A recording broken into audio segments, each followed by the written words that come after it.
الحمدللہ رب کریم کا جس قدر شکر ادا کرے وہ کم ہے کہ اس نے ہمیں اپنے اور اپنے حبیب علیہ الصلوۃ والسلام کے ذکر کی اس محفل میں بیٹھنے کی سعادت بخشی ہے۔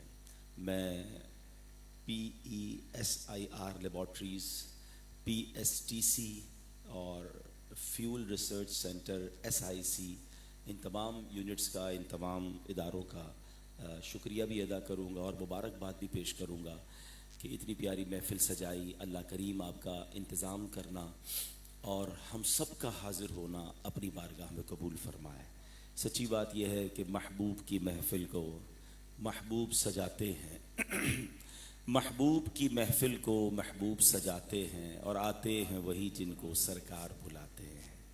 وہ لوگ خدا شاہد، وہ لوگ خدا شاہد قسمت کے سکندر ہیں جو سرور عالم کا میلاد مناتے ہیں۔ دیکھیں نا، بہت سارے لوگوں کو بلایا گیا ہوگا، نصیب میں ہوتا ہے تو پھر بندہ الحمدللہ ایسی محفلوں میں بیٹھتا ہے۔ نارملی جب اس طرح کی محفل کے لیے ہم دعوت دیتے ہیں نا تو ایک جملہ کہا جاتا ہے کہ اپنے قیمتی وقت میں سے وقت نکال کر تشریف لائیے گا۔ یقین کرے سچی بات یہ ہے کہ میں نے اور آپ نے یہاں آ کر اپنے وقت کو قیمتی بنایا ہے۔ اس سے اچھا وقت کون سا ہے جو اللہ اور اس کے رسول کے ذکر میں صرف ہو جائے۔ ہم اللہ سے دعا کرتے ہیں کہ رب کریم اس محفل کو، اس پروگرام کو ہم سب کی مغفرت کا ذریعہ بنا دے، ہم سب کے گناہوں کی معافی کا سبب بنا دے۔ درود پاک پڑھنے کے بے شمار فضائل و برکات ہیں۔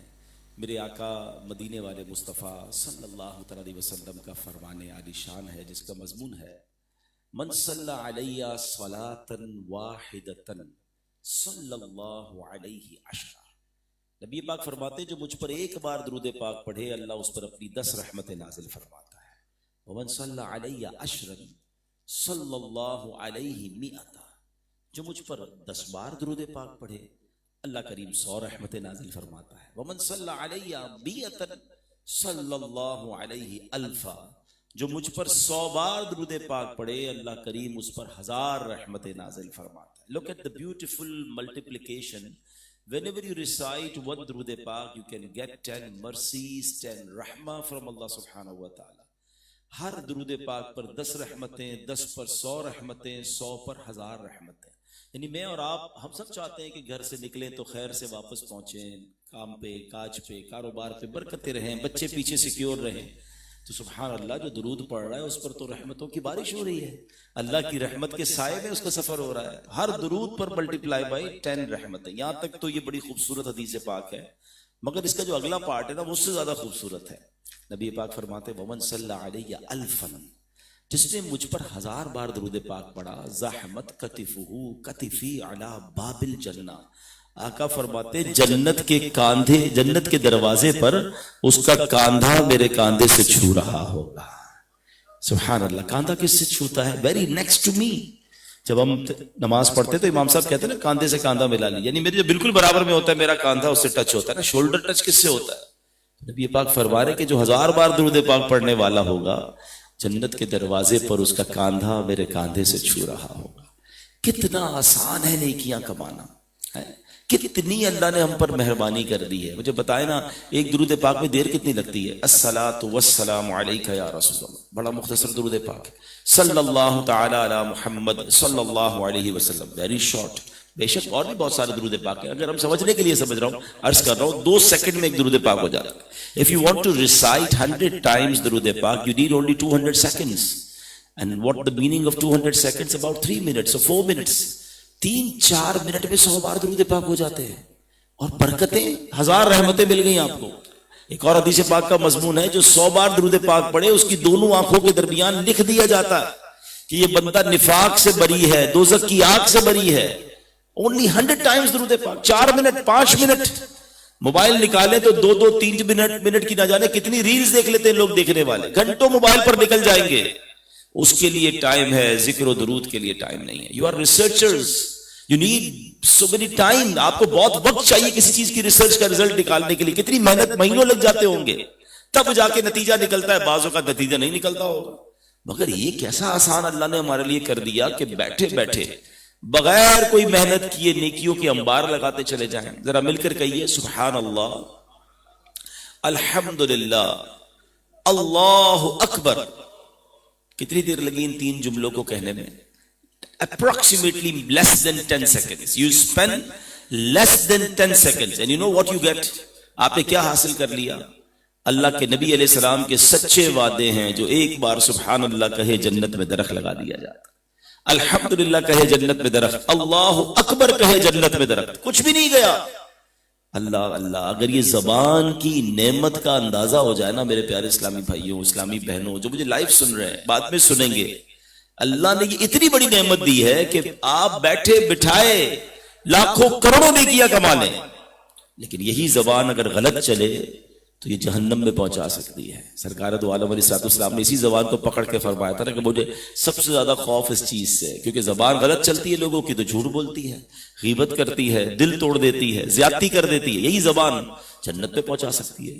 اچھا استعمال کر لیں اس کا، سبحان اللہ. اچھا اب بعض اوقات کچھ لوگ کہتے ہیں ذرا آپ کوئی اسپیشل وظیفہ بتا دیں، خاص وظیفہ بتا دیں.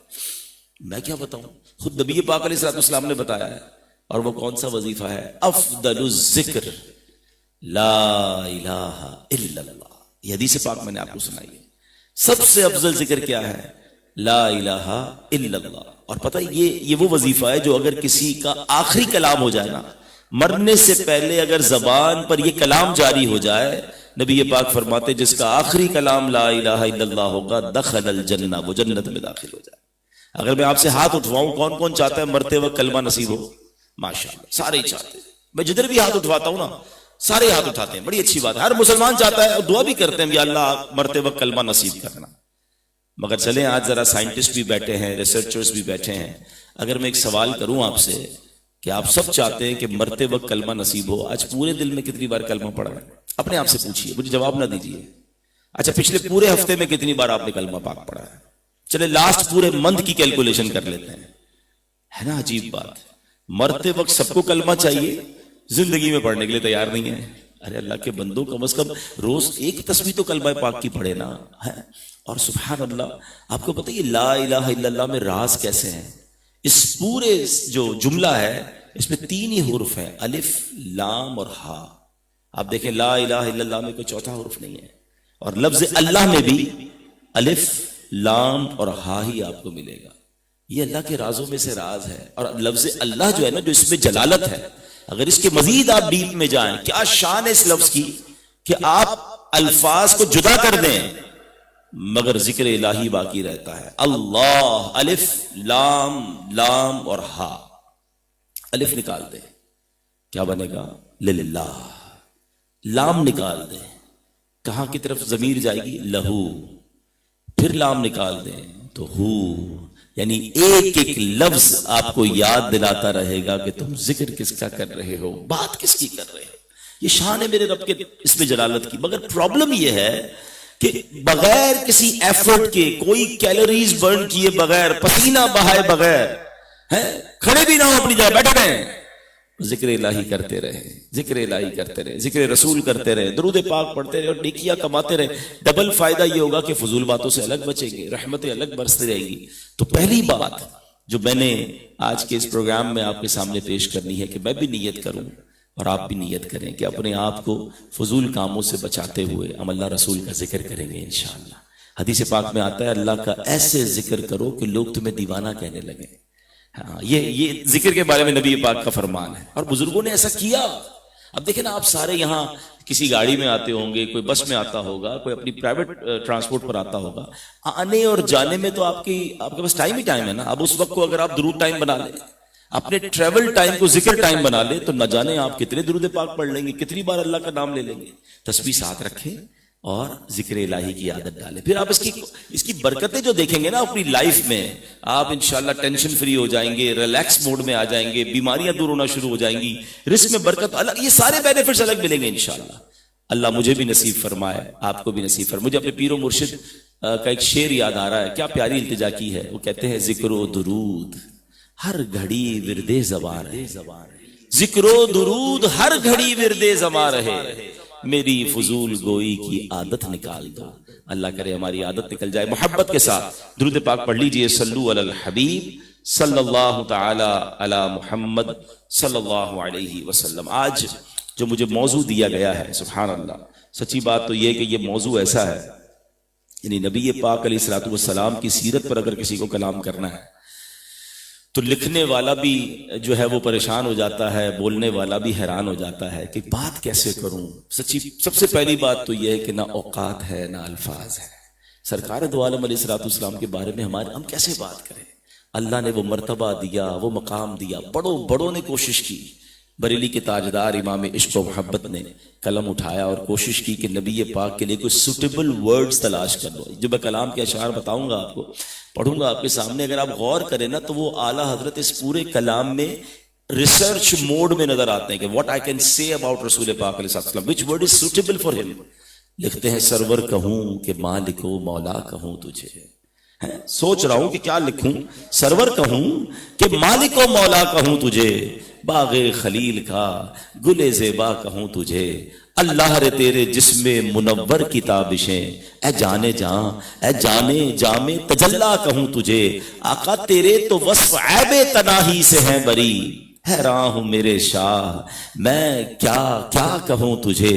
پھر لکھتے لکھتے اپنے آپ سے ہی بات کرتے ہیں کہ کہہ لے گی سب کچھ ان کے ثناخواں کی خاموشی، چپ ہو رہا ہوں کہہ کے میں کیا کیا کہوں تجھے۔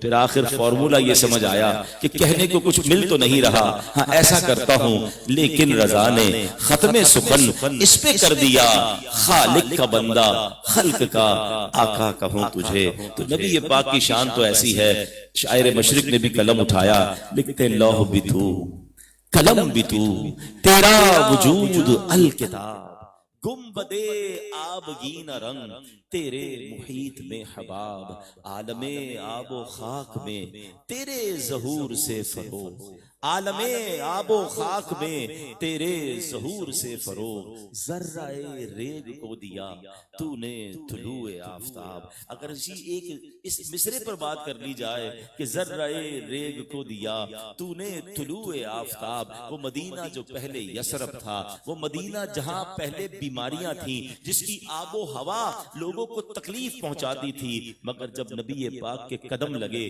میرے آقا علیہ السلام ہجرت کر کے مدینے پہنچے، تو شاعر لکھتے ہیں نا جب سے قدم لگے ہیں رسالت مآب کے، جب سے قدم لگے ہیں رسالت مآب کے، جنت بنا ہوا ہے مدینہ حضور کا، ذرہ ریگ کو دیا تو نے طلوع آفتاب۔ جس نے نبی پاک سے نسبت پائی وہ زمانے کا امام بن گیا، ان کے جو غلام ہو گئے وقت کے امام ہو گئے، نام لیوا ان کے جو ہوئے ان کے اونچے نام ہو گئے، ذرہ ریگ کو دیا تو نے طلوع آفتاب، شوکت سنجر و سلیم تیرے جلال کی نمود، فکر جنید و بایزید تیرا جمال بے نقاب، شوق تیرا اگر نہ ہو میری نماز کا امام، میرا قیام بھی حجاب میرا سجود بھی حجاب، تیری نگاہ ناز سے دونوں مراد پا گئے، عقل غیاب و جستجو عشق حضور و اضطراب۔ کیا خوبصورت بات شاعر مشرق نے لکھ دی اور ہم سب کے لیے پیغام دے دیا کہ فرماتے ہیں کہ محمد سے وفا تو نے تو ہم تیرے ہیں، یہ جہاں چیز ہے کیا لوح و قلم تیرے ہے۔ سیرت مصطفیٰ پر ہم کیسے بات کریں؟ اعلیٰ حضرت لکھتے ہیں اے رضا خود صاحب قرآن ہے مداح حضور، مجھے اور آپ کو مدحت ہم کیسے کر سکتے ہیں؟ اے رضا خود صاحب قرآن ہے مداح حضور، تو مجھ سے کب ممکن ہے پھر مدحت رسول اللہ کی؟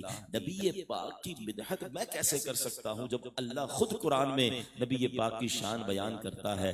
اب آئیے آج چونکہ مجھ سے پہلے بڑی خوبصورت آوازوں کے مالک نعت پڑھتے رہے، آج میں بھی آپ کو نعت سنانا چاہتا ہوں، مگر وہ نعت قرآن کی زبانی سنتے ہیں کہ آپ کو مزید احساس ہو کہ رب کریم اپنے حبیب کی شان جب قرآن میں بیان فرماتا ہے تو کس محبت سے فرماتا ہے، اور جس سورت کی میں نے تلاوت کرنی ہے، جن آیتوں کی تلاوت کرنی ہے، there is beautiful messages الحمدللہ اس آیت اس قرآن پاک کی سورت کے ذریعے ملیں گے۔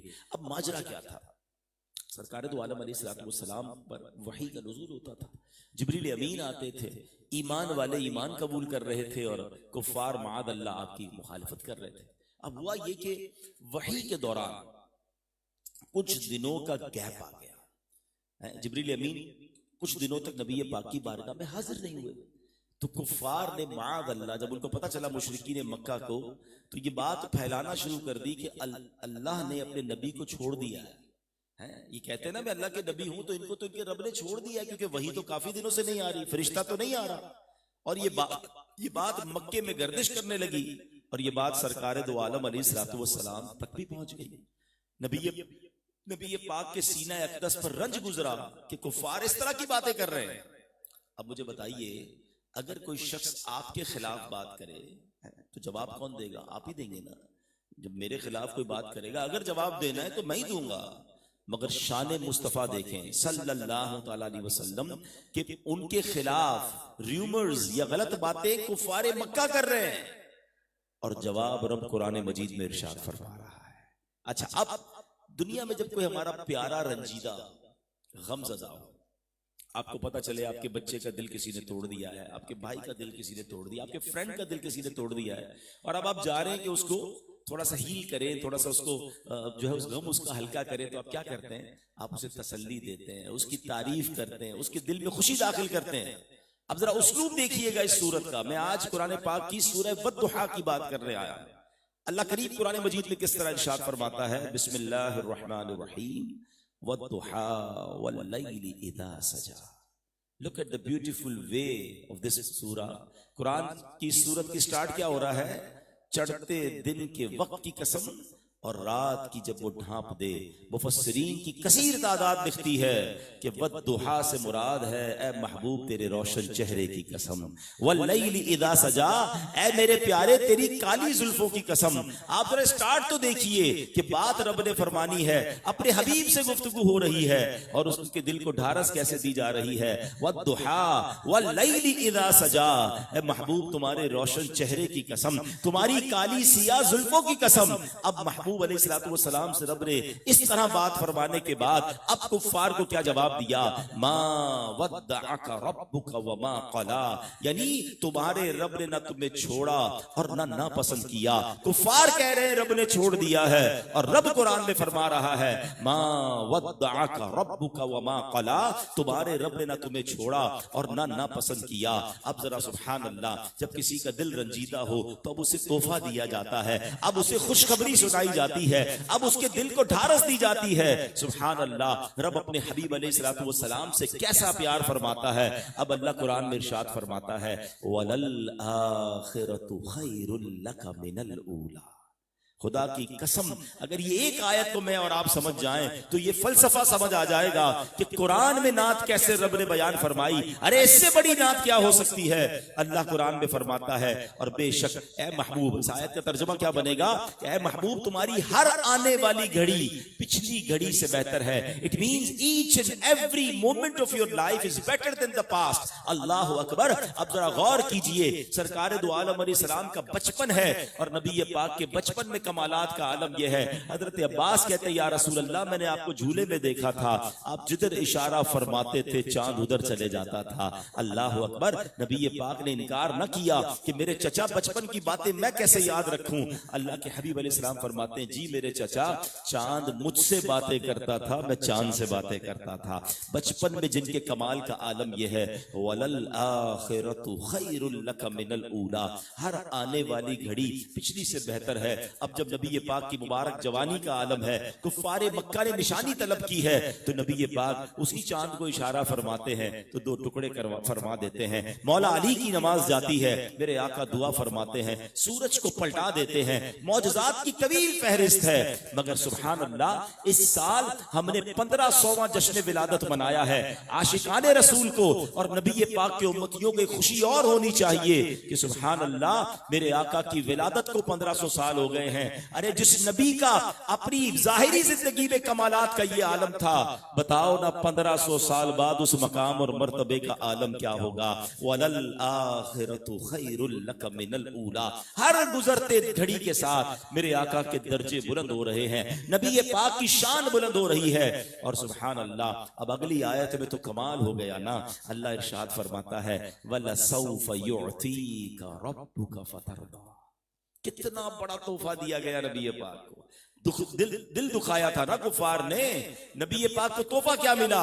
اللہ فرماتا ہے بیش قریب ہے کہ تمہارا رب تمہیں اتنا دے گا کہ تم راضی ہو جاؤ گے۔ اب ذرا میں آپ سے سوال کرتا ہوں، آپ کی ایسوسیشنز ہیں، آپ کے ادارے ہیں، یہاں ڈائریکٹر بھی ہوں گے، چیئرمین بھی ہوں گے، اس ادارے کا کوئی باس بھی ہوگا، جناب کوئی آ کر آپ کو کہے بتاؤ کیا چاہیے، جو مانگو گے اتنا دوں گا کہ تم راضی ہو جاؤ گے۔ دنیا کے کسی بڑے بادشاہ سے ملاقات ہو جائے، بادشاہ کے پاس اختیارات بھی ہوں اور بادشاہ کہے بتاؤ کیا چاہیے، اتنا دوں گا کہ تم راضی ہو جاؤ گے۔ مجھے بتائیے ہم کیا مانگیں گے؟ ہم میں سے کوئی گھر مانگے گا، کوئی بچوں کی خیر مانگے گا، کوئی دنیا کی فیسلٹیز مانگے گا؟ اللہ اکبر، خدائے احکم الحاکمین فرما رہا ہے وَلَسَوْفَ يُعْطِيكَ رَبُّكَ فَتَرْضَىٰ، اے محبوب من قریب تمہیں اتنا دیں گے تم راضی ہو جاؤ گے۔ سنیے کتنا پیار کرتے ہیں ہمارے آقا علیہ الصلوۃ والسلام ہم سے، کہ جب جبریل امین یہ آیت لے کر آئے نا تو نبی پاک نے کیا فرمایا؟ میں اس وقت تک راضی نہ ہوں گا جب تک اپنے ایک ایک امتی کو جنت میں داخل نہ کروا دوں۔ ایسے آقا ملے، اپنی تو بات نہ کی، اپنے لیے تو کچھ نہ مانگا، ارے اس وقت بھی یاد کیا تو ہم گناہگاروں کو یاد کیا۔ یہی بات تو بریلی کے تاجدار امام عشق و محبت لکھتے ہیں نا کہ جو نہ بھولا ہم غریبوں کو رضا۔ نبی پاک کبھی بھی ہمیں نہیں بھولے، ہم تو آئے نہیں تھے دنیا میں، وہ ہمیں یاد کر رہے ہیں۔ جو نہ بھولا ہم غریبوں کو رضا، یاد اس کی اپنی عادت کیجئے۔ اے امتیوں آپ بھی تو یاد کیجئے نا، اے امتیوں آپ کی زبان پر نبی پاک کا ذکر ہو، آپ کے کردار میں نبی پاک کی جھلک نظر آئے۔ ہم پیدا نہ ہوئے وہ ہمارے لیے آنسو بہاتے رہے، رات رات بھر روتے رہے۔ آپ نے نعت کا وہ شعر تو سنا ہوگا نا، میرے رضا لکھتے ہیں اللہ کیا جہنم اب بھی نہ سرد ہوگا، اللہ کیا جہنم اب بھی نہ سرد ہوگا، رو رو کے مصطفیٰ نے دریا بہا دیے ہیں۔ ارے میرے آقا راتوں کو رویا کرتے، کس کے لیے؟ ہمارے لیے۔ اور آج امتی ہے نہ اس کی زبان پر نبی پاک کا ذکر ہے، نہ اس کے کردار میں ان کی سنت نظر آتی ہے، نہ اس کی جناب زندگی کے معمولات میں نبی پاک کی کسی سیرت کی جھلک نظر آتی ہے۔ یہ کیسی وفاداری ہے؟ تو اے میرے پیارے اسلامی بھائیوں، ہمیں یہ سمجھنا ہے کہ جب نبی پاک کو یہ بلینک چیک کہہ لیجئے، یہ شاندار آفر ملی ہے وَلَسَوْفَ يُعْطِيكَ رَبُّكَ فَتَرْضَىٰ، اے محبوب اتنا دیں گے کہ ان قریب تم راضی ہو جاؤ گے۔ تو کیا فرماتے ہیں؟ میں اس وقت تک راضی نہ ہوں گا جب تک اپنے سارے امتیوں کو جنت میں داخل نہ کروا لوں۔ آپ کو پتہ ہے نبی پاک علیہ الصلوۃ والسلام کو ایک اور آپشن ملا تھا، کیا شان ہے۔ میں اور آپ کہتے ہیں یا اللہ یہ دے دے، مل جائے تو نعمت ہے، نبی پاک کو اختیار دیا جا رہا ہے۔ حدیث پاک کا خلاصہ ہے، سرکار دو عالم علیہ السلام فرماتے مجھے اختیار دیا گیا کہ یا تو شفاعت لے لو یا تمہاری آدھی امت جنت میں داخل کر دی جائے، 50% of your ummah۔ سرکار دو عالم علیہ السلام فرماتے میں نے شفاعت کو اختیار کیا کیونکہ شفاعت میں زیادہ وسعت ہے۔ علماء فرماتے اس کا مطلب یہ ہے کہ شفاعت اس لیے نبی پاک نے قبول فرمائی کہ اپنی ساری امت ہی کو جنت میں لے جائے۔ مگر اتنی بڑی مہربانی کے بعد امتی کا بھی تو کوئی کردار ہونا چاہیے نا۔ مثال کے طور پہ آپ یہاں 3-4 اداروں کے لوگ موجود ہیں، مجھے بتایا گیا کہ شاید آن لائن بھی کچھ جگہوں پر ہمیں لوگ سن رہے ہوں گے۔ جس بھی ادارے میں آپ ہوتے ہیں، whenever you become a member of any organization or if you have become a citizen of any country، اس کے کچھ رولز ہوتے ہیں نا کہ جناب ہمارے ادارے کے یہ رول ہیں، یو ہیو ٹو فالو، یہ آپ کی ذمہ داری، آپ نے یہ کرنا ہے یہ نہیں کرنا ہے۔ کسی ملک کا جیسی پاسپورٹ ملتا ہے اس کے رولز بتائے جاتے ہیں، کسی کلب کے ممبر آپ بنتے ہیں، کسی آرگنائزیشن کے ممبر بنتے ہیں، there are rules, it's okay. مگر میں آپ سے پوچھتا ہوں، ہم سب نبی پاک علیہ الصلوۃ والسلام کے امتی ہیں، and you know what it means, یہ کتنی بڑی بلیسنگ ہے۔ اللہ اکبر، شاید ہمیں بن مانگے ملا ہے نا، that's why we are not know the importance of being a ummati of رسول پاک علیہ الصلوۃ والسلام۔ حضرت موسیٰ علیہ نبینا علیہ الصلوۃ والسلام کون ہے؟ آپ کلیم اللہ ہے، یعنی کیسا بڑا مقام ہے اللہ کی بارگاہ میں۔ قرآن پاک میں اگر کسی کا سب سے زیادہ ذکر آیا کسی نبی کا تو وہ حضرت موسیٰ علیہ نبینا علیہ الصلوۃ والسلام، اللہ سے کلام کرتے تھے۔ مگر ایک بار آپ تورات کی تلاوت کر رہے ہیں اور دوران تلاوت آپ کے سامنے ایک امت کا ذکر آیا، اب اللہ سے عرض کرتے مولا میں نے تورات میں پڑھا ہے کہ ایک امت ہے جس کی جو ایک نیکی کرے گی اسے 10 نیکیوں کا ثواب ملے گا۔ اے اللہ یہ امت میری امت کر دے۔ ارشاد ہوتا ہے موسیٰ وہ میرے آخری نبی کی امت ہے۔ پڑھتے پڑھتے آگے پہنچتے کہتے یا اللہ میں نے پڑھا ہے کہ ایک امت ایسی بھی آئے گی جو گناہ کر کے توبہ کریں گے ان کی توبہ قبول کر لی جائے گی، اللہ وہ امت میری امت کر دے۔ فرمایا گیا اے موسیٰ وہ میرے نبی محمد علیہ السلام کی امت ہے. پھر آگے بڑھے کہ یا اللہ میں نے تورات میں پڑھا ہے کہ ایسی امت آئے گی جن پر قرآن نازل ہوگا, جنہیں تیرا آخری کلام ملے گا, اللہ وہ امت میری امت کر دے. ارشاد ہوتا ہے موسیٰ میرے نبی احمد کی امت ہے صلی اللہ علیہ وسلم. آپ پڑھتے گئے, اللہ سے مانگتے گئے, ارشاد یہ ہوتا گیا. آخر میں کلیم اللہ کیا عرض کرتے, مولا پھر مجھے بھی اسی امت میں شامل فرما دے. اے اللہ پھر مجھے بھی نبی آپ آخری نبی کی امت میں شامل کر دے. کون تمنا کر رہا ہے؟ کلیم اللہ تمنا کر رہے ہیں کہ اے اللہ مجھے نبی پاک کا امتی بنا دے. اے میرے پیارے اسلامی بھائیوں, میں نے اور آپ نے کون سی تمنا کی تھی؟ کیا پیدا ہونے سے پہلے دعا کی تھی اللہ کی بارگاہ میں؟ کوئی سٹرگل, کوئی کورس ہے؟ کچھ بھی نہیں. بن مانگے دیا اور اتنا دیا, دامن میں ہمارے سمایا نہیں. آپ سوچیں نا, میں اور آپ حضرت عیسیٰ کے دور میں پیدا نہیں ہو سکتے تھے, حضرت موسیٰ کے دور میں پیدا ہو جاتے, حضرت نوح کے دور میں پیدا ہو جاتے. کیا آپ نے کمال کیا کہ اللہ نے اتنا بڑا شرف دے دیا کہ ہمیں نبی پاک علیہ السلام کا امتی بنایا. جب اتنی بڑی مہربانی ہوئی, بن مانگے ہوئی نا, تو کوئی تو ذمہ داری بنتی ہے, کوئی تو رسپانسبلٹی بنتی ہے. آپ ایک ادارے میں شامل ہو, آپ کی رسپانسبلٹی شروع ہو جاتی ہیں. تو try to find what is my responsibilities to be a ummati of رسول پاک علیہ السلام. علماء فرماتے ہیں اس امت کو خیر الامم کہا گیا, سب سے بہترین امت. سبحان اللہ, سب سے بہترین امت کا ممبر بھی بن گیا میں. اور سنو, دنیا میں تو عذاب سے بچایا گیا. کیوں؟ نبی پاک رحمت للعالمین بن کے آئے نا. نبی پاک ایسی رحمت ہے کہ ایمان والوں کے لیے بھی رحمت ہے, اور جنہوں نے ایمان نہیں لائے ان کے لیے بھی رحمت ہے. کیوں؟ جو ایمان لائے ان کی تو خیر ہی خیر ہے, جو ایمان نہ لائے آج ان کے چہرے مسخ نہیں ہوتے, انہیں زمین میں دسایا نہیں جاتا. پچھلی قوموں میں جو اپنے نبیوں پر ایمان نہ لاتے تھے آسمانی عذاب نازل ہوتا تھا, مگر چونکہ وما ارسلناک الا رحمت للعالمین, نبی پاک تو سارے جہانوں کے لیے رحمت بن کر آئے. اللہ اکبر. اس رحمت للعالمین کا صدقہ دیکھیں کہ جناب آج کفار جو ایمان نہیں لاتے, نبی پاک علیہ السلام کو اپنا نبی نہیں مانتے, ان پر بھی اللہ کا عذاب نازل نہیں ہو رہا. وہ دنیاوی عذاب سے محفوظ ہیں. آخرت کی بات اور ہے. تو پتا چل رہا ہے کہ جب میں ایمان والا نبی پاک کا امتی ہوں تو پھر تو مجھ پر ذمہ داری اور بڑھ جاتی ہے. سبحان اللہ. اب میں کچھ تھوڑی سی رسپانسبلٹی پر بات کر لیتا ہوں کہ آج آئے ہیں سیرت النبی علیہ السلام کے اس اجتماع میں آئے ہیں. مجھے بتائیے نا, ایک ذمہ داری تو ہم سب نے لے کر جانی چاہیے, اور وہ ذمہ داری یہ ہے کہ کم از کم جب اللہ نے مجھ پر اتنی بڑی مہربانی کی ہے نا, تو کم از کم میں ایک ذمہ داری تو لے لوں, اور وہ ذمہ داری یہ ہونی چاہیے کہ میں امتی ایسا بن جاؤں جس کو دیکھ کر کوئی کہے کہ اگر امتی ایسے ہیں تو اس کے آقا کیسے ہوں گے, امتی ایسا ہے تو اس کے نبی کیسے ہوں گے, امتی اتنا سچا ہے تو اس کے نبی کی سچائی کا عالم کیا ہوگا, ارے امتی ایسا ایماندار ہے تو اس کے نبی کی امانت داری کا عالم کیا ہوگا, امتی کا کریکٹر ایسا ہے تو اس کے نبی کی تعلیمات کا عالم کیا ہوگا. مگر سچ بتائیے, کیا مجھے دیکھ کر کوئی یہ کہتا ہے؟ اپنے اپنے بارے میں ہم سب غور کریں. انفارچونیٹلی میں تقریباً ساری دنیا میں جاتا ہوں, اور افسوس یہ ہوتا ہے کہ جب مسلمانوں کے حالات وہاں سنتے ہیں, خود پاکستان کے حالات آپ کے سامنے, آپ تو خود ریسرچ کرنے والے لوگ ہیں. ہونا کیا چاہیے تھا کہ دنیا میں یہ مشہور ہو جاتا کہ یار اگر مسلمانوں نے کوئی پروڈکٹ بنائی ہے نا تو آنکھیں بند کر کے خرید لو, ان کی پروڈکٹ سب سے بہترین سچی جو لکھا وہی ہوگا. مگر حال یہ ہے کہ ہمیں خود اپنے مسلمان ممالک کی پروڈکٹ خریدتے میں ڈر لگ رہا ہوتا ہے. خاص طور پہ دوائی میں تو یہ کہتے ہیں یار باہر سے منگوا لو, پتہ نہیں پاکستان کی دوائی میں لکھا کچھ ہے نکلے گا کچھ. کیوں؟ یہ درست ہے؟ آپ سچ بتائیں, میرے آقا تو وہ ہیں. آپ سب نے وہ واقعہ بچپن سے سنا ہوگا کہ سرکار دو عالم علیہ السلام نے جب کفار مکہ کے سامنے اسلام پیش کرنا تھا, 40 ایئرز کی ایج مبارک ہے, 40 سال تک تو تبلیغ نہیں کی تھی نا, پیارے آقا نے کاروبار کیا تھا, فیملی ان کے ساتھ ٹائز تھے, اور ان کے سامنے کردار پیش کیا تھا. And when he asked in front of those مشرکین مکہ, بتاؤ میں کون ہوں, بتائیے نا کیا جواب دیا تھا انہوں نے؟ آپ صادق ہیں, آپ امین ہیں. کون کہہ رہا ہے؟ جو ایمان نہ لائے, مگر اس بات کو وہ مانتے تھے کہ آپ سچے ہیں, آپ امین ہیں. سچ بتائیے, کیا امتی کے لیے ایسا نہیں ہونا چاہیے تھا کہ میرے بارے میں لوگ کہیں کہ یہ سچا ہے, یہ امین ہے؟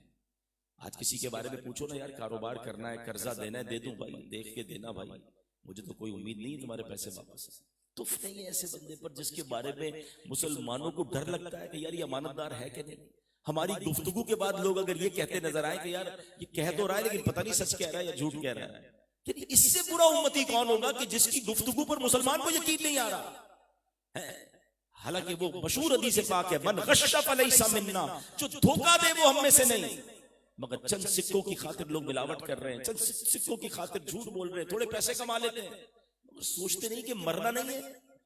یعنی کن چیزوں میں ملاوٹ ہو رہی ہے. پچھلے دنوں پاکستان میں ایک اسکینڈل پکڑا گیا، کہتے ہیں رونگٹے کھڑے ہو جائے، خون جو بلڈ چڑھایا جاتا ہے پتا چلا اس میں ملاوٹ ہو گیا.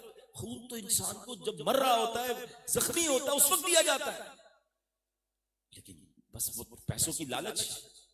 اے کاش یہ بات ہمیں سمجھ آ جائے کہ جتنا بڑا مجھ پر اور آپ پر انعام ہوا ہے نا، ایک ذمہ داری ضرور لے کے جائیں کہ یار مجھے دیکھ کر بندہ یہ کہے، لوگ یہ کہیں کہ سبحان اللہ ایسا امتی ہے کہ اس کے نبی کیسے ہوں گے. یہ اچھا اب ہوتا کیا ہے جب اس طرح کی بات ہوتی ہے نا، دیکھیں نا میں بات کر رہا ہوں اللہ کے نبی علیہ السلام اور اللہ کے قریب آنے کی، تو شیطان تھوڑی یہاں خوش ہو رہا ہوگا. ابھی ہمارا یہ خوبصورت پروگرام چل رہا ہے تو شیطان بھی کوئی پروگرام چلا رہا ہوگا نا. اب وہ دماغ میں آ کے پتہ کیا بات ڈالتا ہے، کہتا ہے یار یہ مولانا صاحب بات تو ٹھیک کر رہے ہیں، مگر میں اکیلا اگر اچھا ہو گیا تو فرق کیا پڑے گا؟ سارے لوگ غلط کر رہے ہیں، پوری مارکیٹ غلط کر رہی ہے، پورا معاشرہ ہی بگڑا ہوا ہے، تو مجھے اکیلے کو ٹھیک ہونے سے کیا فائدہ ہوگا؟ اب شیطان یہاں سے ٹرن اراؤنڈ کرتا ہے. تو میں صرف ایک اس کا جواب آپ کو دینا چاہتا ہوں. مجھے بتائیں قبر میں آپ اکیلے جائیں گے یا اب سب کو پوری آرگنائزیشن کو لے کر جائیں گے؟ آپ اکیلے ہی جائیں گے نا. میں نے اور آپ نے اپنا جواب دینا ہے. یار کم از کم نبی پاک کا جب دیدار ہوگا قبر میں تو یہ تو کہہ سکوں نا حضور میں اپنے حصے کا چراغ چلا کر آیا، حضور میں نے اپنی زندگی آپ کی سنت کے مطابق گزاری. میں کوشش کرتا رہا لوگوں کو سمجھانے کی، میں کوشش کرتا رہا اذان دینے کی، میں کوشش کرتا رہا لوگوں کو آپ کی سنتوں کی طرف بلاتے رہے. حضور میں نے اپنے حصے کا کام کیا، مجھے اپنا چہرہ دکھانا ہے اپنے نبی کو قبر کے اندر. اس کی فکر کرے نا یار. ہم کیوں یہ کہتے ہیں سارے لوگ غلط کر رہے ہیں، میں جھوٹ بولوں گا نہیں بولوں گا تو دوسرے لوگ آگے نکل جائیں گے. اچھا اب مارکیٹ میں جا کے ہم چکے ہر جگہ بیان کرتے ہیں، تاجروں میں بیان کرتے ہیں کہ مت کریں، حرام مت کمائیں، جھوٹ نہ بولیں، ملاوٹ نہ کریں، تو کہتے ہیں جناب ہم جھوٹ نہیں بولیں گے، دوسرا آگے نکل جائے گا، دوسرے کی پروڈکٹ بک جائے گی، ہم پیچھے رہ جائیں گے. تو پھر کدھر گیا تمہارا ایمان؟ کبھی کہتے ہو کہ اللہ رزق دینے والا، اور پھر کہتے ہو جھوٹ بولوں گا تو رزق ملے گا. نہیں میرے پیارے اسلامی بھائیو، ہم نے دیکھا ہے سود کا کام کرنے والوں نے سود کو چھوڑا. اللہ نے کچھ دنوں تک آزمائش ضرور آتی ہے، چیک ضرور کیا جاتا ہے انسان، پھر اللہ نے غیب سے دروازے کھولے، اس سے زیادہ پرسکون روزی عطا فرمائی. جس نے حرام چھوڑا ہے اللہ نے اس کو برکتوں سے ضرور نوازا ہے. اور یہ بڑی لاجیکلی بات ہے. مجھے اچھی طرح یاد ہے ایک بار میں اٹلی بلونیا میں تھا، میرا بیان تھا، اتفاقاً بزنس کمیونٹی کے لوگ شامل تھے، رزق حلال پر بیان ہوا. ایک نوجوان اجتماع کے بعد مجھے کہتا ہے آپ سے بات کرنی ہے. جب میں اس سے ملا تو اس کی آنکھوں میں آنسو تھے. اور آپ سے جو یورپ گئے ان کو پتا ہے مسلمانوں کی بہت بڑی تعداد اسٹورز پہ یا سپر مارکیٹ وغیرہ میں کام کرتے. اس کا اپنا اسٹور تھا. کہتا ہے میرا اسٹور ہے، میں شراب بیچتا ہوں، کھانے پینے کی چیزوں کے ساتھ ساتھ میرے اسٹور پہ الکحل بھی ہوتی ہے. اور مولانا صاحب بہت بڑی سیل جو ہے نا الکحل کی وجہ سے ہی ہوتی ہے. آپ کا بیان میں نے سنا، مجھے پتا ہے شراب بیچنا حرام ہے، میں اپنے بچوں کو حرام کھلانا نہیں چاہتا، مگر اگر میں نے شراب ختم کر دی نا تو پھر اسٹور نہیں چلے گا، پھر میرے بچوں کا کیا ہوگا، میری روزی کا کیا ہوگا. یورپ میں رہتا ہوں، یہاں پر خرچے بھی بہت ہیں. میں نے اس کو ایک جملہ کہا، شاید یہ جملہ آپ میں سے بھی یا جو مجھے لائیو سن رہے ہیں بعد میں سن رہے ہیں کسی کے دل پہ اثر کر جائے. میں نے کہا ایک بات بتاؤ، تم حرام کما رہے ہو؟ کہتا ہاں حرام کما. میں نے کہا اللہ روزی دے رہا ہے؟ کہ ہاں روزی تو مل رہی ہے. میں نے کہا حلال کماؤ گے تو وہ روزی بند کر دے گا. وہ زاروں کی تار رونے لگا. میں نے کہا تمہارا ایمان ہے نا رزق دینے والا رب؟ کہتا بالکل ایمان ہے.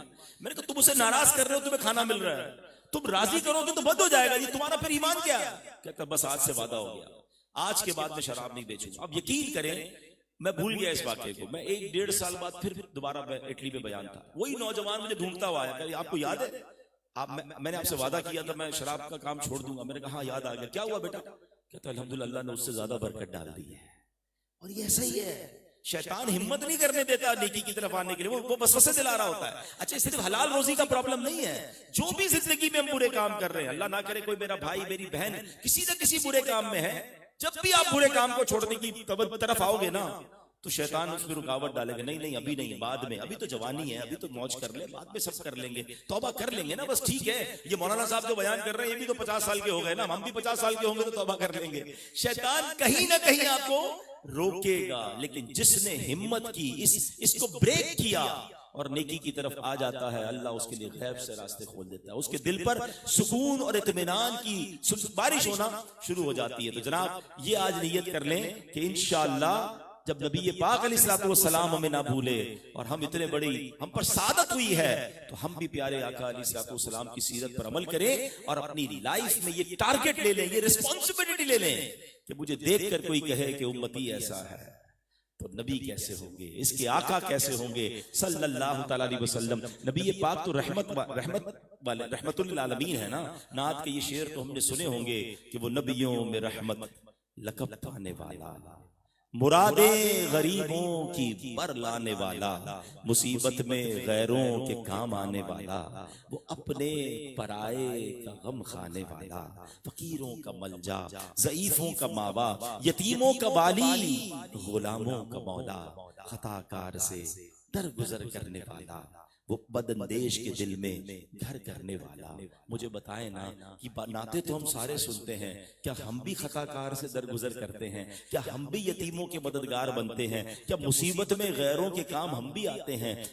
نبی پاک کی نعتوں کے اشعار ہم سب کو یاد ہوں گے کہ سلام اس پر کہ جس نے گالیاں سن کر دعائیں دی, سلام اس پر کہ جس نے خون کے پیاسوں کو کبائیں دی. سوال یہ ہے کبھی ہم نے بھی گالی سن کر دعا دی ہے؟ صرف یہ اشعار نعتوں کے لیے ہیں. Try to implement the اخلاق of نبی پاک in your life.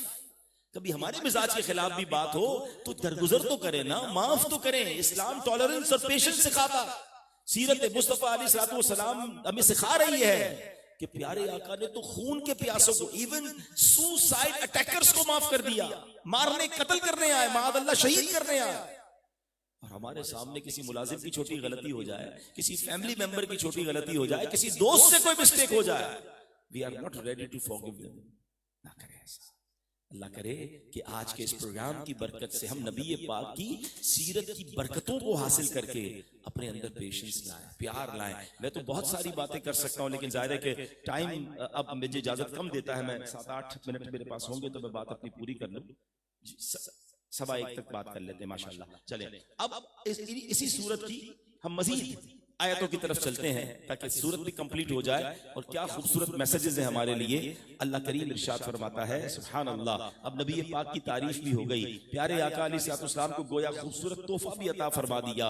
وَلَسَوْفَ يُعْتِيكَ رَبُّكَ فَتَرْضَىٰ. آگے ارشاد فرمایا أَلَمْ يَجِدْكَ يَتِيمًا فَآوَىٰ وَوَجَدَكَ ضَالًّا فَهَدَىٰ وَوَجَدَكَ عَائِلًا فَأَغْنَىٰ. کیا اس نے تمہیں یتیم نہ پایا پھر جگہ دی, اور اس نے تمہیں اپنی محبت میں گم پایا تو اپنی طرف راہ دی, اور اس نے تمہیں حاجت مند پایا تو غنی کر دیا. اللہ اکبر. رب عز و جل نے اپنے مبارک احسانوں کا ذکر فرما کر اب اپنے حبیب علیہ السلام کو خوبصورت 2 فرمان عطا فرمائے, خوبصورت انسٹرکشنز قرآن دے رہا ہے, اور یہ ہم امتیوں کے لیے بھی ہے. قرآن کہتا ہے فَأَمَّا الْيَتِيمَ فَلَا تَقْهَرْ. اور کسی بھی صورت یتیم پر سختی نہ کرو. اے میرے پیارے اسلامی بھائیوں, اب ہم نے دیکھنا ہے کہ ہم یتیموں کے ساتھ کیسے پیش آتے ہیں. نبی پاک علیہ الصلوۃ والسلام یتیموں پر کیسے مہربان تھے. آپ جانتے ہیں جس زمانے میں سرکار دو عالم علیہ الصلوۃ والسلام دنیا میں تشریف لائے اس وقت لوگوں کا حال کیا تھا. یتیموں کے حقوق پامال کرتے تھے. بیچارے یتیم جن کے والد صاحب دنیا سے چلے جاتے ان کو طرح طرح سے ستایا جاتا, ان پر ظلم کے پہاڑ توڑے جاتے, بری نظروں سے دیکھا جاتا. معاشرے میں ان کو اہمیت نصیب نہیں ہوتی تھی. اگر والد وراثت میں مال چھوڑ کر جاتا تو اس پر ناحق قبضہ جما لیا جاتا. چچا تایا جو یتیم کا سہارا بن سکتے تھے وہ اسی کے حقوق پامال کرتے تھے. یتیم بیچارہ نابالغ بچہ ہوتا, اسے تو سمجھ نہیں آتا تھا کہ میرے والد کیا چھوڑ کر گئے ہیں. اللہ اکبر. ہونا تو یہ چاہیے کہ رشتہ دار اس مال کو سنبھالیں اور بیٹا بڑا ہو جائے تو اچھے طریقے سے لوٹائیں, مگر جناب اس پر قبضہ کر لیا جاتا. وراثت کا قیمتی مال کوڑیوں کے دام سے خرید لیا کرتے. اگر کوئی یتیم بچی ہوتی تو اس بیچاری کا تو حال ہی برا ہو جاتا. قریبی رشتہ دار اس کے مال کے لالچ میں اس سے نکاح کر لیتے, اس کے مال پر قبضہ جما لیتے اور پھر طلاق دے کر اسے دور کر دیتے. دوہرے جاہلیت کے فیصلے انصاف کی بنیاد پر نہیں طاقت کی بنیاد پر ہوتے تھے. بیچارہ یتیم تو بے سہارا ہوتا. اے میرے پیارے اسلامی بھائیوں, سرکار دو عالم علیہ السلام کو رب نے کیا حکم فرمایا؟ فَأَمَّا الْيَتِيمَ فَلَا تَقْهَرْ. تو کسی بھی صورت یتیم پر سختی نہ کرو. تو اے میرے پیارے اسلامی بھائیوں, نبی پاک نے پھر پریکٹیکلی سبحان اللہ, حالانکہ یاد ہونا چاہیے خود سرکار دو عالم علیہ السلام کے بچپن میں آپ کی ولادت سے پہلے آپ کے والد صاحب کا کا انتقال ہو گیا, بچپن میں آپ کی والدہ دنیا سے پردہ فرما گئی, مگر سبحان اللہ رب نے نبی پاک سے کیا حکم فرمایا کہ محبوب اب یتیموں کا سہارا بن جائیں, آپ ان یتیموں کے لیے کبھی سختی نہ فرمائیں. بہت سارے واقعات ہیں, مگر حضرت جعفر طیار رضی اللہ تعالیٰ عنہ جو مولا علی کرم اللہ تعالیٰ وجہ کریم کے بھائی جان ہیں, سبحان اللہ نبی پاک علیہ السلام کے ان کے فیملی ظاہر ہے نبی پاک کے کزنز میں ہوتے ہیں, اب ان کے بیٹے تھے, اللہ اکبر, ان کے صاحبزادے جو جب حضرت جعفر جنگ موتا میں شہید ہو گئے تو نبی پاک علیہ السلام ان کے گھر آئے, حضرت جعفر کے بیٹے کو بلایا, جب بچوں کو قریب بلایا انہیں سونگھا, انہیں سینے سے لگایا, نبی پاک کی آنکھوں سے آنسوؤں کی جھڑی لگی ہوئی ہے, اور نبی پاک نے ان کی زوجہ حضرت جعفر طیار کی زوجہ سے کہا, حضرت اسما کو, العیلۃ تخافین علیہم وانا ولیہم فی الدنیا والآخرہ, کیا تم ان بچوں پر فقر و فاقہ کا خوف کھا رہی ہو؟ سنو میں ان کا دنیا اور آخرت میں بھی والی وارث ہوں. اللہ اکبر, نبی پاک نے حضرت جعفر طیار کے یتیم بچوں کو اپنی کفالت میں لیا, اور صرف کفالت میں لیا نہیں, اب پریکٹیکل دیکھیں. حضرت عبداللہ بن جعفر نبی پاک علیہ السلام ان سے بڑا پیار فرماتے. نبی پاک جب بھی مدینے پاک ٹریول سے واپس آتے ہیں نا, اچھا آپ اور میں بھی ٹریول سے واپس جاتے ہیں, گھر میں جاتے ہی بچے لپٹتے ہیں, ہمیں اپنے بچوں کو, ہم بچوں سے پیار کرتے ہیں, اچھی بات ہے اور اچھا بھی لگتا ہے, ٹریول میں ہم ان کو مس بھی کر رہے ہوتے ہیں. تو نبی پاک علیہ السلام جب بھی مدینے آتے تھے, امام حسن امام حسین دوڑتے ہوئے آتے, پیارے آقا سے چمٹ جاتے تھے. ایک بار کیا ہوا, سرکار دو عالم علیہ السلام مدینہ منورہ آ رہے ہیں اور حضرت عبداللہ بن جعفر پہلے نظر آ گئے. نبی پاک نے انہیں بٹھایا, چوما اور اپنی سواری پر آگے بٹھا لیا. اللہ اکبر. اب اس کے بعد امام حسن آئے, نبی پاک نے حضرت حسن کو اپنے پیچھے سواری پر بٹھایا. اس یتیم بچے کی کفالت نبی پاک نے لی تھی, اپنے نواسے سے زیادہ پروٹوکول اسے دیا. اللہ اکبر. یہ ہے یتیموں کے ساتھ سلوک. مگر آج حال یہ ہے بدقسمتی سے, یہ میں بات کر رہا تھا زمانہ جاہلیت کی کہ نبی پاک کے مکے میں آنے سے پہلے لوگ کس طرح کی حرکتیں کرتے تھے, مگر آج مسلمان کہلانے والے بھی ان بیماریوں میں مبتلا ہیں. آج یتیموں کا حق کھایا جا رہا ہے, آج بہنوں کو وراثت میں حصہ نہیں دیا جاتا, بڑے بھائی جو ہیں وہ چھوٹے بھائیوں کو پراپر طریقے سے وراثت تقسیم نہیں کرتے. یہ حرام, یہ جہنم میں لے جانے والا کام. یتیموں کے مال کو, اللہ اکبر, اس کا کھانے والا ہمیشہ برباد ہوتا ہے. میں حدیث پاک سناتا ہوں, سرکار دو عالم علیہ السلام کا فرمان سنیے. میرے آقا علیہ السلام فرماتے ہیں کہ اللہ پاک کے پیارے نبی علیہ السلام نے فرمایا, مسلمانوں میں بہترین گھر وہ ہے جس میں یتیم ہو اور اس کے ساتھ اچھا سلوک کیا جاتا ہو, اور مسلمانوں میں سب سے بدترین گھر وہ ہے جس میں یتیم ہو اور اس کے ساتھ برا سلوک کیا جاتا. اب غور کر لیں کہ ہمارے اگر خاندان میں, ہماری فیملی میں اگر کوئی یتیم ہے, بی کانشیس کہ اس کے ساتھ بہترین برتاؤ کریں. حضور علیہ السلام نے فرمایا, مسکین لوگ جنت میں مالداروں سے 40 برس پہلے جائیں گے. اے عائشہ رضی اللہ تعالیٰ عنہ, مسکین کو خالی نہ پھیرو, اگرچہ کھجور کا ایک ہی ٹکڑا ہو اسے دے دیا کرو. اے عائشہ مسکینوں سے محبت کرو, انہیں قریب رکھو, بے شک اللہ قیامت کے دن میں تمہیں قریب رکھے گا. تو مسکینوں کے ساتھ, یتیموں کے ساتھ بہترین سلوک کرنے کا نبی پاک نے حکم دیا. بلکہ پیارے آقا علیہ السلام فرماتے ہیں, جو یتیم کے سر پر ہاتھ پھیرتا ہے نا اللہ کی رضا کے لیے, تو جتنے بالوں پر اس کا ہاتھ گزرتا ہے ہر بال کے بدلے اللہ اس کے لیے نیکیاں عطا فرماتا ہے. سبحان اللہ. صرف سر پر شفقت کا ہاتھ پھیر دیں تو ہر بال کے بدلے نیکی ہے.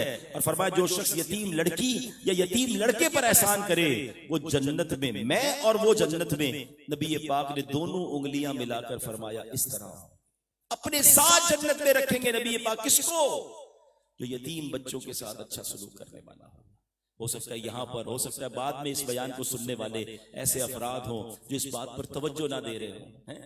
یتیم کے ایک ایک روپے کو آپ نے سنبھالنا ہے اور اس تک پہنچانا ہے, اچھا سلوک کرنا ہے. اب آپ کہیں گے جناب میرے پاس, ہمارے خاندان میں کوئی یتیم نہیں, کوشش چیک کریں آپ کے پڑوس میں کوئی ہوگا. ضروری نہیں کہ آپ یتیم بچے کو اپنے گھر اڈاپٹ کر لیں, کم از کم کسی ایک فیملی کو تو تلاش کر لیں کہ جہاں یتیم اور بیوہ خاتون ہوں, ان کو ہر مہینے اپنی حیثیت کے مطابق کوئی ہیلپ کریں. کیونکہ نبی پاک نے فرمایا کہ میں اور وہ جنت میں ایسے ساتھ ہوں گے. اگر نبی پاک کا ساتھ چاہیے, اللہ قرآن میں اپنے حبیب سے فرما رہا ہے کہ اے محبوب یتیم کے ساتھ سختی نہ کرو. اور سبحان اللہ, قرآن میں ایک اور جگہ رب نے ارشاد فرمایا, ان الذین یأکلون اموال الیتامی ظلما انما یأکلون فی بطونہم نارا وسیصلون سعیرا. کس طرح ڈرایا ہے قرآن نے. اللہ فرماتا فرماتا ہے بے شک وہ لوگ جو ظلم کرتے ہوئے یتیموں کا مال کھاتے ہیں وہ اپنے پیٹ میں بالکل آگ بھرتے ہیں اور ان قریب یہ لوگ بھڑکتی ہوئی آگ میں جائیں گے۔ تو اے میرے پیارے اسلامی بھائیوں، ہمیں سورہ والضحیٰ یتیموں کے ساتھ بھی بہترین سلوک کرنے کا درس دیتی ہے۔ اور سبحان اللہ جو آخری آیت ہے کیا خوبصورت آیت ہے، وَأَمَّا السَّائِلَ فَلَا تَنْهَرْ۔ اے محبوب جب کوئی تمہارے در پر سائل آ جائے تو اسے خالی نہ لوٹانا۔ اللہ اکبر۔ اب ذرا غور کر لیجئے میرے پیارے اسلامی بھائیوں، ہمیں یہ غور کرنا ہے کہ پیارے آقا سے تو فرمایا گیا کہ محبوب کوئی سائل آئے اسے خالی نہ لوٹانا، مگر کیا ہمارے پاس جو سائل آتا ہے ہمارا اس سے برتاؤ کیا ہوتا ہے؟ پہلے ذرا 2 منٹ شان مصطفیٰ پر بات کر لیں۔ اللہ نے کیا فرمایا؟ اے محبوب کوئی مانگنے والا آ جائے اسے لوٹانا نہیں۔ اور دوسری جگہ ہمیں کیا کہا جا رہا ہے؟ وَلَوْ أَنَّهُمْ إِذْ ظَلَمُوا أَنفُسَهُمْ جَاءُوكَ۔ میں نے بیان کے شروع میں کہا تھا آج نعت سناؤں گا مگر قرآن سے سناؤں گا۔ یہ نعت کی کیسی خوبصورت آیت ہے کہ اللہ فرما رہا ہے اگر جب وہ اپنی جانوں پر ظلم کر بیٹھے تو اے حبیب تمہاری بارگاہ میں حاضر ہو جائیں۔ اب جانوں پر ظلم کیا ہے؟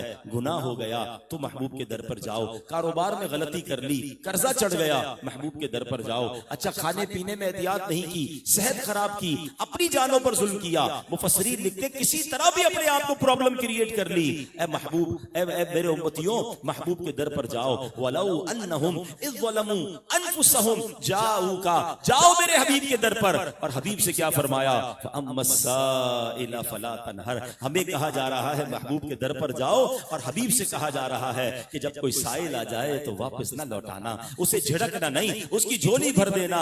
اور اللہ اکبر، میرے آقا علیہ الصلوۃ والسلام کی شان ہی یہی ہے کہ نبی پاک کے پاس جب جب کوئی سائل آیا، اچھا کمال دیکھیں، وقت تھوڑا ہے ورنہ اسی ایک آیت میں اتنی ساری باتیں علماء نے بیان کی کہ اس کو کیٹیگرائز رب نے نہیں کیا کہ اے محبوب تمہارے پاس کوئی پیسے مانگنے آئے تو پیسے دے دینا، قرضہ مانگنے آئے تو قرضہ دے دینا، یہ بھی نہیں فرمایا کہ دنیا مانگنے آئے تو دنیا دینا۔ اے محبوب جیسا سائل آئے، سائل نے جو مانگنا ہے تم نے سب کچھ عطا فرمانا ہے۔ اور سبحان اللہ، حضرت جابر کہتے ہیں ما سئل رسول اللہ صلی اللہ علیہ وسلم شیئا قط فقال لا، فرماتے ہیں کہ کبھی ایسا نہیں ہوا کہ نبی پاک علیہ السلام سے کچھ مانگا گیا ہو اور آپ نے لا یعنی انکار فرمایا ہو۔ جو سوال کرنے آتا تھا نبی پاک عطا فرماتے تھے۔ مجھ سے پہلے نعت پڑھی جا رہی تھی نا، بچپن سے یہ اعلیٰ حضرت کا کلام سن رہے ہیں، میرے رضا ایسے ہی قلم نہیں اٹھاتے، یہ اسی حدیث کی طرف اشارہ ہے۔ آقا نے کبھی لا نہیں کہا، نہیں کہا۔ سبحان اللہ، یہی تو نعت کا شعر ہے کہ واہ کیا جو جو کرب ہے شہ بطحا تیرا، نہیں سنتا ہی نہیں مانگنے والا تیرا۔ ارے یہی بات تو حضرت جابر بن عبداللہ نے لکھی ہے کہ نبی پاک سے کبھی کسی نے لفظ لا نہیں سنا۔ سبحان اللہ۔ اب ایک اور خوبصورت بات کہ علماء فرماتے اس آیت میں رب نے فرمایا محبوب جب بھی سائل آئے عطا کرنا ہے تو پیارے آقا کے پاس لوگ پیسے بھی مانگتے تھے وہ بھی عطا فرماتے، کھانا مانگتے تھے وہ بھی عطا فرماتے، اور سبحان اللہ حضرت ابو ہریرہ آ کر یادداشت مانگتے ہیں نبی پاک وہ بھی عطا فرماتے۔ حضرت عکاشہ کی تلوار ٹوٹ جاتی ہے، آقا سے عرض کرتے ہیں حضور تلوار ٹوٹ گئی ہے، نبی پاک درخت کی ٹہنی پکڑاتے ہیں وہ تلوار بن جاتی ہے۔ حضرت ابو قتادہ کی آنکھ نکل جاتی ہے اور آ کر کہتے حضور آنکھ باہر آ گئی ہے۔ ارے جس نے جو مانگا میرے آقا نے لعاب دہن لگایا اور وہ آنکھ واپس لگائی۔ حضرت ابو قتادہ کہتے ہیں اب یہ آنکھ پہلی آنکھ سے زیادہ اچھا دیکھنے لگ گئی ہے۔ وَأَمَّا السَّائِلَ فَلَا تَنْهَرْ۔ مولا علی ایک بار نبی پاک کی، مولا علی کرم اللہ تعالی وجہ الکریم کی شان دیکھیں، آپ کا ایک خوبصورت انداز تھا، آپ گرمیوں میں سردی کے کپڑے پہنتے، سردی میں گرمی کے کپڑے پہنتے، لوگ حیران کہ حضور نہ آپ کو سردی لگتی نہ آپ کو گرمی لگتی ہے۔ کہتے بات یہ ہے کہ ایک بار نبی پاک کی بارگاہ میں حاضر ہوا اور عرض کی حضور سردی لگ رہی ہے۔ اچھا آپ کو ایک دن اس دن سردی لگ رہی تھی، مجھے بتائیں نا، سردی لگ رہی تو گرم کپڑے پہن لیتے، مگر مولا علی بھی جانتے تھے یہاں سے اسپیشلی ملتا ہے، یہاں سے کمال ہی ملتا ہے۔ کہتے حضور سردی لگ رہی ہے، اللہ کے نبی نے ہاتھ اٹھائے صلی اللہ تعالی علیہ وسلم، کتنی پیاری دعا فرمائی، نبی پاک نے اپنے رب کی بارگاہ میں دعا کر دی کہ اے اللہ علی کو اللہم اکفیہ الحر والبرد، اے اللہ علی کو سردی اور گرمی سے محفوظ فرما دے۔ مولا علی نے اس دن کی سردی کا علاج مانگا تھا، نبی پاک نے ایسی دعا فرمائی، وہ دن ہے، اب مولا علی کہتے ہیں آج کا دن ہے نہ سردی لگتی ہے نہ گرمی لگتی ہے۔ اور یہی بات تو اعلیٰ حضرت نے لکھی نا، میرے کریم سے قطرہ کسی نے مانگا. مولا علی تو اس دن کی سردی کا علاج کروانے گئے تھے نا, مانگا تو قطرہ تھا نا. میرے کریم سے گر قطرہ کسی نے مانگا, دریا بہا دیے ہیں, در بے بہا دیے ہیں. مولا علی کو ایسا عطا فرمایا کہ اب نہ مولا علی کو سردی لگتی ساری زندگی, نہ گرمی لگ رہی ہے. وَأَمَّا السَّائِلَ فَلَا تَنْهَرْ, اے محبوب جو آئے سائل آپ نے عطا کرنا ہے, جھڑکنا نہیں ہے. آخری بات, اب اس آیت سے میں نے اور آپ نے کیا لیسن لینا ہے؟ امتی تو میں بھی ہوں نا, قرآن تو میرے لیے بھی ہے. اب آپ کے پاس اور میرے پاس بھی سائل آتا ہے, مانگنے والا آتا ہے. آپ کے پاس اگر نہیں ہے, ہم تو وہ نہیں نا کہ سب کچھ دے سکیں. نبی پاک کو تو اللہ نے اپنے رب اپنے خزانوں کا مالک بنایا, تقسیم کرنے والا بنایا. چلے آج یہ بھی کنفیوژن دور کر دوں, جب لوگ کہتے ہیں کہ یا رسول اللہ مدد کیجئے, یا رسول اللہ انظر حالنا, بھر دو جھولی میری یا رسول اللہ, تو کچھ لوگ کنفیوز ہو جاتے ہیں, یار اللہ کے سوا ان سے کیوں مانگ رہے ہیں؟ اللہ اکبر. ہم کبھی بھی یہ نہیں عقیدہ رکھتے کہ یہ اللہ کے بغیر دے سکتے ہیں. ہر نبی, ہر صحابی, ہر ولی اللہ کا محتاج ہے, اللہ کسی کا محتاج نہیں. ہاں اللہ نے اپنے پیاروں کو کچھ اختیار دیے ہیں, اور یہ بخاری کی حدیث ہے. اللہ کے نبی علیہ الصلوۃ والسلام فرماتے ہیں, اللہ کے نبی فرماتے ہیں, انما انا قاسم واللہ یعطی, بے شک اللہ عطا فرماتا ہے اور میں تقسیم کرتا ہوں. تو رب نے تقسیم کرنے والا بنایا ہے اور وہ تقسیم فرماتے جا رہے ہیں. لیکن اب میرے پاس اور آپ کے پاس کوئی سائل آیا, نہیں دے سکتے نا, چلے کوئی بات, دل تو نہ توڑے, جھڑکے تو نہیں. ہمارے یہاں تو عجیب معاملہ ہے, بعض اوقات بانٹ بھی رہے ہوتے, ڈانٹ بھی رہے ہوتے ہیں, کھلا بھی رہے ہوتے اور برا بھلا بھی کہہ رہے ہوتے ہیں. ایسا نہ کرے. آپ کے پاس اگر رقم نہیں, آپ مدد نہیں کر سکتے, دل نہ توڑے, پیار سے بنا کر میں آپ کی مدد نہیں کر سکتا, میں معذرت خواہوں, اللہ آپ کی مشکل آسان کر دے. جھڑکنا نہیں ہے, ڈانٹنا نہیں ہے, دل توڑنا نہیں ہے. ایسا نہ ہو کہ اس کا دل توڑ کر آپ اللہ کو ناراض کر بیٹھیں. تو بہرحال میرے پیارے اسلامی بھائیوں, مختصراً میں نے سورہ والضحیٰ کی تلاوت کی, اس کا ترجمہ اور اس کی کچھ تفسیر آپ کے سامنے بیان کی, جس سے سیرت مصطفیٰ صلی اللہ علیہ وسلم کے بہت سارے پہلوؤں کے بارے میں ہم نے جانا. اللہ کرے کہ جو باتیں سنی ہیں ہم یاد بھی رکھیں, اس پر عمل کرنے والے بن جائیں, اور یہ پروگرام ہماری زندگی میں تبدیلی کا باعث بنے. آخر میں ایک بار پھر میں اس تمام لیبارٹریز اور آپ کی جو سائنٹیفک ریسرچ کے ادارے ہیں ان کا شکریہ ادا کروں گا. جو پی ایچ ڈی اسکالر آئے ہیں, جو سائنسدان آئے ہیں, جو ریسرچرز آئے ہیں, جو اسٹوڈنٹس آئے ہیں, آپ کا بھی شکریہ ادا کروں گا. اللہ کریم ہم سب کی حاضری کو اپنی بارگاہ میں قبول فرمائے. آمین بجاہ النبی الامین صلی اللہ تعالی علیہ وسلم. بہت شکریہ جناب محترم عبدالنبی بختاری صاحب. اچھا, پی C S I R institute management کی جانب سے, لیبارٹریز کی جانب سے ڈاکٹر طاہر رفیق صاحب, پروفیسر منصور عبدالحی صاحب, جناب محترم محمد ریان نجمندی صاحب, جناب محترم حاجی عبدالنبی بختاری صاحب کو سووینیر پیش کروائیں گے. ڈائریکٹر جنرل حافظ رب نواز صاحب اپنے دست مبارک سے یہ سووینیر حاجی عبدالحبیب بختاری صاحب کو پیش فرمائیں گے. یادگاری شیلڈ ہے یہ.